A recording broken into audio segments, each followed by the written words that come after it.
Welcome to the Tech Talks Daily Podcast, where you can learn and be inspired by real-world examples of how technology is transforming businesses and reshaping industries in a language everyone can understand. Here is your host, Neil C. Hughes. Welcome back to the Tech Talks Daily Podcast. Now, there seems to be a myth out there at the moment that only Fortune 500 companies or big companies are at risk from cyber threats. And I know this because a few people have recently asked me and said things along the lines of, Neil, should small startups care about cybersecurity? And did you know that the average cost of a ransomware attack, for example, is around $500,000? And for a small business or startup, that means that they could go out of business. And I've also read that it can take a company 2 years to get over reputational damage from a hack or data breach. So today I've invited Brian Fritton from Havoc Shield onto the podcast, and he's built products that led engineering, design and IT teams at companies with credentials such as Fortune 500's fastest growing companies, the Inc. 5000 list, and Entrepreneur's Most Brilliant Companies. He has been the guy in the hot seat responsible for defending a large number of small businesses from cyber attacks. And as a fintech CTO at Patchland and the VP of engineering for a critical political campaign and enterprise data science software maker, it's fair to say that Brian brings a founder's perspective to cybersecurity in this increasingly complicated and risk-filled environment. So buckle up and hold on tight as I beam your ears all the way to Chicago, where Brian is going to join me in conversation about all this and much more. So, a massive warm welcome to the show. Can you tell the listeners a little about who you are and what you do? Yeah, thanks for having me, Neil. My name is Brian Fritton. I'm the founder and CEO at a company called Havoc Shield. Havoc Shield is an all-in-one cybersecurity program, and it's built specifically for small companies. The little bit of my background is, I'm a software engineer by trade, multi-time founder. I've had a couple startups, both successful and not so much, and have been in the tech world for a while. And in each of my roles in the past, as a CTO, as a VP of engineering, other technical roles, I've been the guy in the hot seat responsible for defending those small companies from cyber attacks and making sure that we are in compliance with growing new cybersecurity and privacy requirements and meeting customer expectations. And that was always a pretty hard thing to do because I didn't grow in my career into a security expertise, but still had to do it in these small companies. But the rubber really hit the road for me in my career when it comes to my need to become more of a professional in the security space. When I had my last job for a company here in Chicago that makes data science software for Fortune 500s, but also political institutions. And I got put in charge of cybersecurity and inherited in front of the 2018 midterms here in the States. And at the time, I think we hosted about 9 out of every 10 progressive Democratic political data strategy hubs. And we were being told by the government and other partners that we were absolutely going to be attacked. And if you remember anything back to what the 2018 midterms in the States were like, that was a pretty serious thing. So we had to get our heads on straight real fast. And it was a very tough thing to do for a small company with no security staff and limited budget. And that's what gave me the idea to start Havoc Shield, is that it needed to be much, much easier given the threats that are out there. Wow, so much to unpack there, from your software engineer to founding multiple startups to cybersecurity. I'm curious, can you remember what lit the spark in you to put you on this path, or as they would say in the Marvel movies, your origin story? Yeah, I think it was, we're running a long time ago. My parents told me to get a job when I was, 14, 15, summer job type of thing. And I'm not a morning person. I really don't like waking up early, to be perfectly honest. I'm more of a night owl. My most effective hours back then were 10 p.m. to 2 a.m. sort of thing. And some weeks still are. And so I needed a job that was going to allow me to do that. So I was very privileged as a kid to have a computer in the house early on, and was playing video games and figuring out how all that, and was also figuring out how to design websites at the time. I was good enough at it where when I was told I had to get a job, I found the local radio station in town in rural Michigan where I grew up. and they had a pretty crappy website.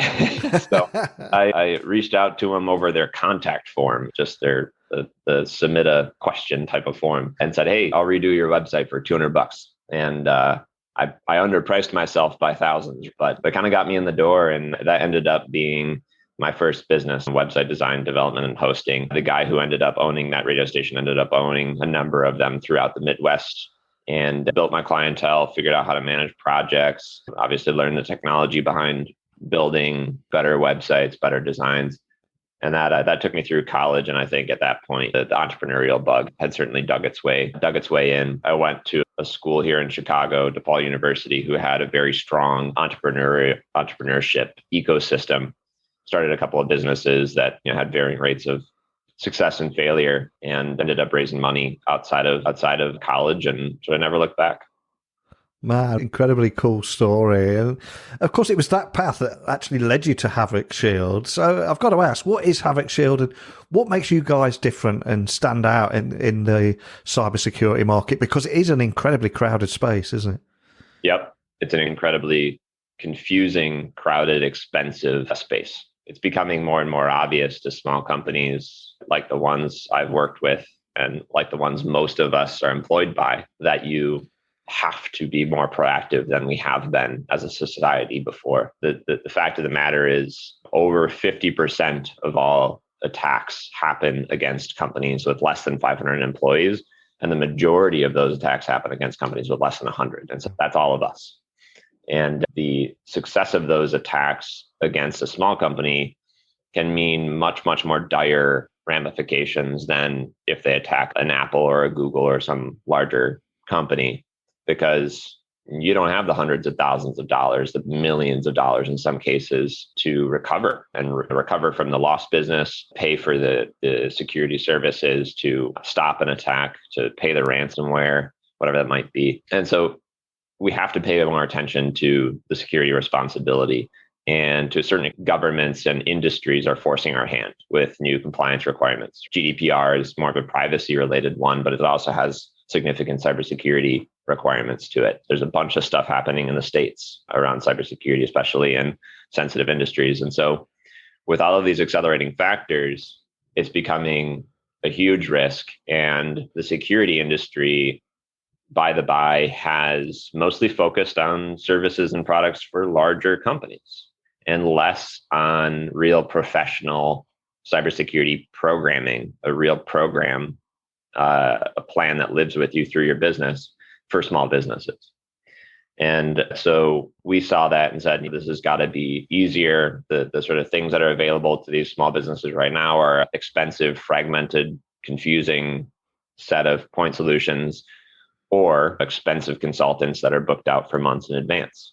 So we knew we wanted to make a software product that could help you move yourself into a new, well-protected security stance without having to subject yourself to those things. And so we did what TurboTax here did in the States when it came to simplifying filing your taxes, which is a wildly complicated, necessary process. And what TurboTax did with turning that into a point and click guided experience where a lot of the stuff is done for you, we've taken that idea and applied it to building up a professional cybersecurity program, implementing the tools, creating the policies, getting your team involved in small business cybersecurity.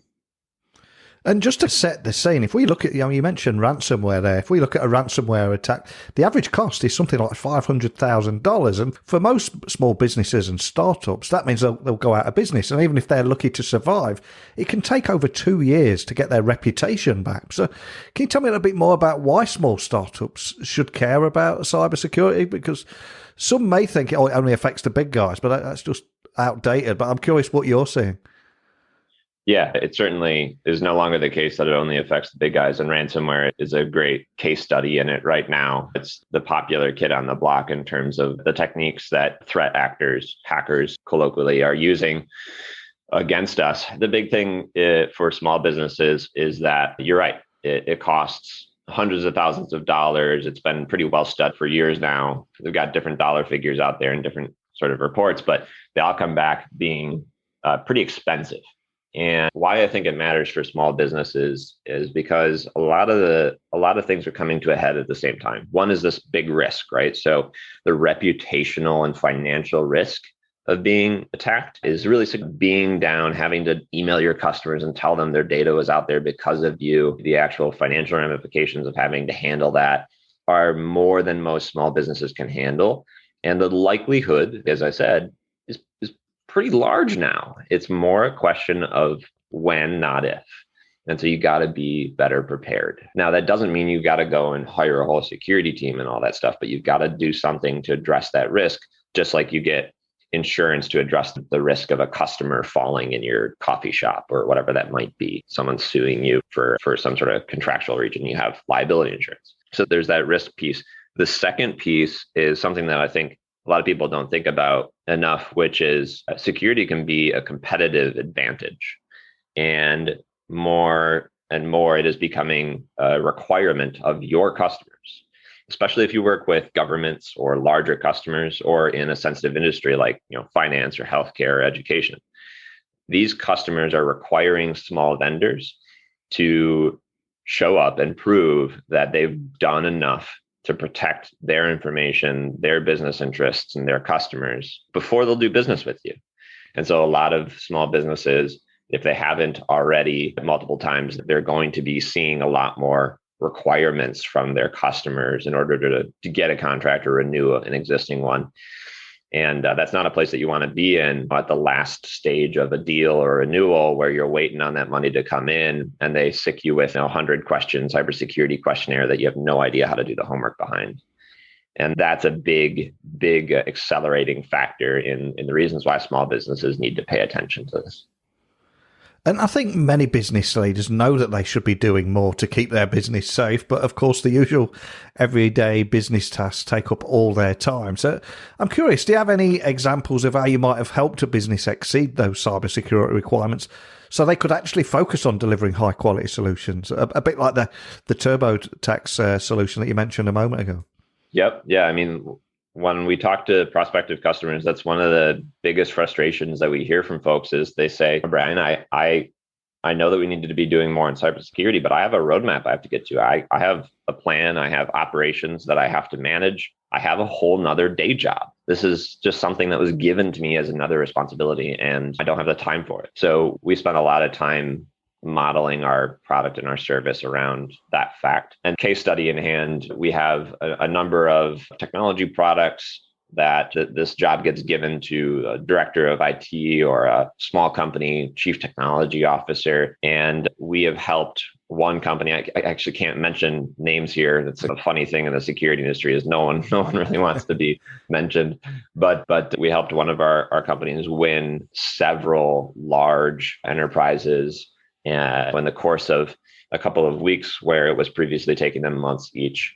And it was because we were able to put a plan in place that they could distribute across their team to make sure things got installed correctly, that they had the right policies in place, that configurations were made that they could prove were made in line with what their customers wanted to see. And they also ended up having to comply with a number of HIPAA and health related regulations at the same time. And so we were able to kill two birds with one stone there by doing a lot of the activities that would accomplish both winning the customer and complying with these healthcare security regulations through one plan. We also do a good bit with less technology forward companies. So we have a number of financial advisory firms, consultants that more and more are realizing that the way that attackers attack small businesses is not in a super targeted way. It's a spray and pray type of attitude using widely available tools, and they can get caught up in that too. It's not just the people who are hosting these big technology products.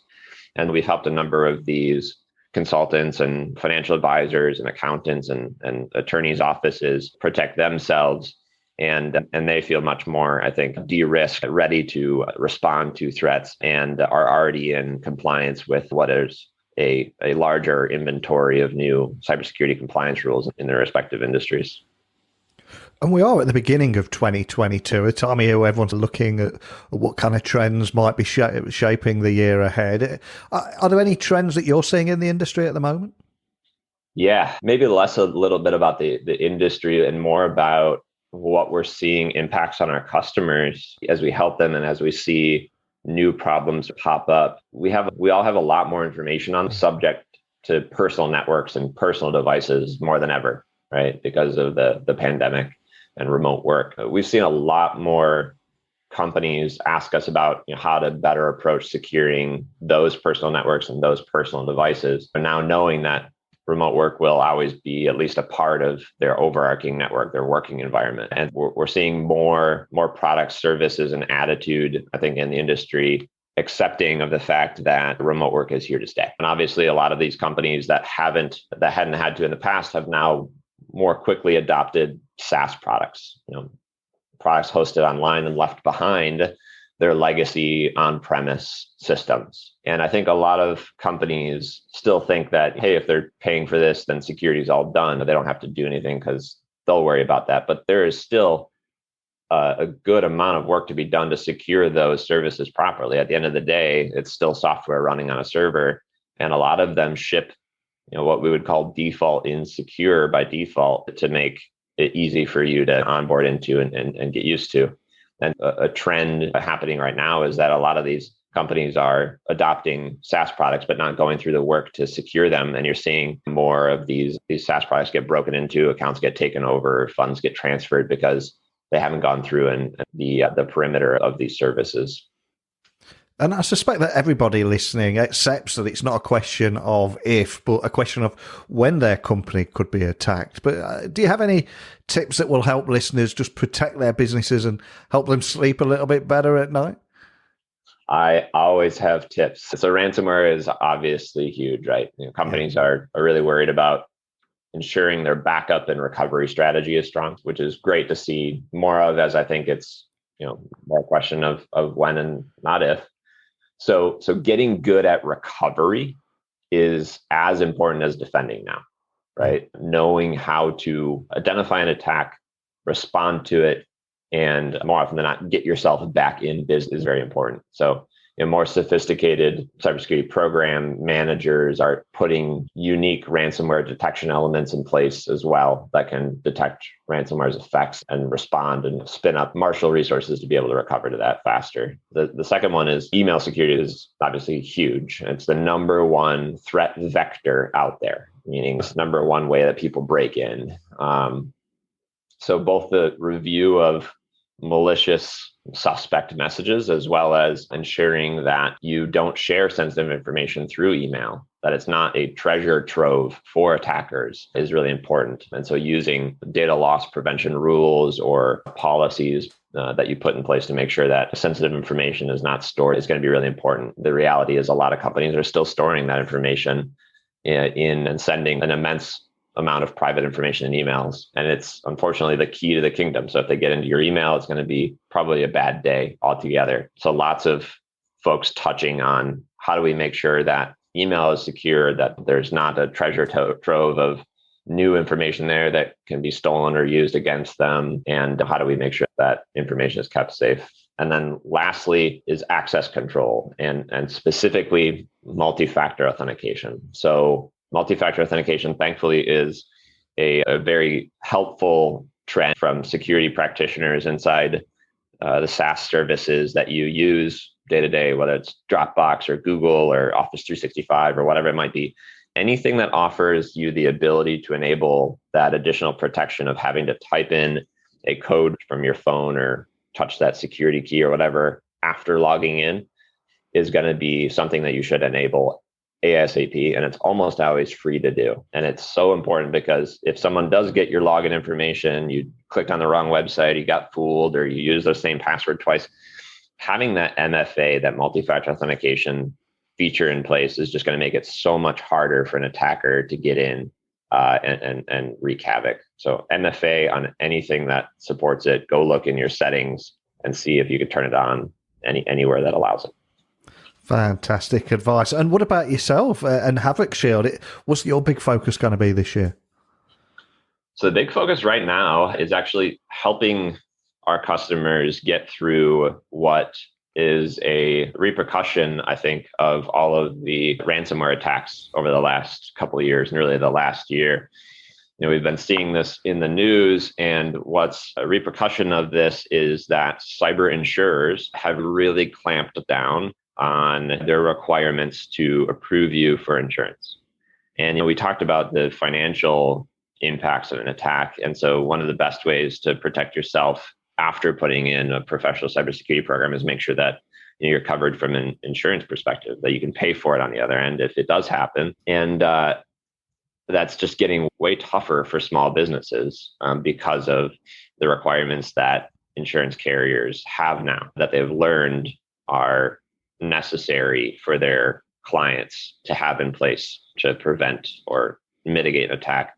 So we are putting some new focus in the beginning of this year on helping small businesses get through the requirements of insurers, but also helping insurers educate and assist their customers rather than just hand them a list of requirements that read like Latin and they don't know how to do. We're building some interesting programs alongside insurers that actually give their clients the benefit of a program that does the homework behind all those requirements, and then obviously gives those insurers a level of confidence that it's been done appropriately, correctly, and comprehensively. Fantastic. Sounds like you've got a busy year ahead. And we have talked about a very serious topic today. So I'm going to leave you on a light-hearted note now. And we started the podcast talking about your origin story. I'm now going to ask you, what was the soundtrack to that origin story? Is there a song and story you can share with us? And we'll add your song to our Spotify playlist. I'm a big Tom Petty fan. I'm pretty old school in that. Tom Petty has a song called Running Down a Dream. And I can imagine you can interpret why I like that song. So I got to say that one. Love it. And I guess only yesterday chose I Won't Back Down by Tom Petty. There's a lot of love for Tom Petty out there. Okay, great. Yeah. I want to be friends with that person. Leave that with me. I'll make that happen. But before I let you go, for anyone listening wanting to find out more details about Havoc Shield, what's the best starting point of finding online and contacting your team? Sure. Our website's always there, havocshield.com, HAVOC shield.com. But I will also say that our mission is to protect other founders and owners of small companies, customer or not. And we know that we can't always do that just by technology alone. It's a scary world, and there are lots of sticky questions that come up in security. So we put a lot of weight behind having humans in front of our technology as well, who can help you. And in that spirit, if you have a question around security compliance, getting through the requirements of winning a big customer that has security in mind, feel free to email me. It's just Brian, BRIAN, @havocshield.com. Awesome. Thank you so much for joining me today. Loved hearing about why cybersecurity is not only for the big players. Like you said, 43% attacks target brands under 500 employees, and also for sharing those easy to apply strategies that can literally save any business of anybody listening out there. So I hope people do reach out and contact you. I'll stay in touch with you too. But more than anything, just thank you for sharing your story today. Thanks a ton for having me, Neil. A big thank you to Brian for showing why cybersecurity is not only for the big players, as 43% of attacks target brands under 500 employees. And a big thank you also for showing how easy to apply strategies could literally save your business. Wow, food for thought. But as always, keep your messages, requests to come on the show, questions, where you listen to the show, whatever it might be. I'm the easiest guy to find. So email me, techblogwriter@outlook.com, Twitter, Instagram, LinkedIn at Neil C. Hughes, and my website is techblogwriter.co.uk. But that's it from me today. I will speak to you all again tomorrow morning, but thank you for listening. And until next time, don't be a stranger. Thank you for listening to the Tech Talks Daily Podcast with Neil C. Hughes. Remember, technology works best when it brings people together.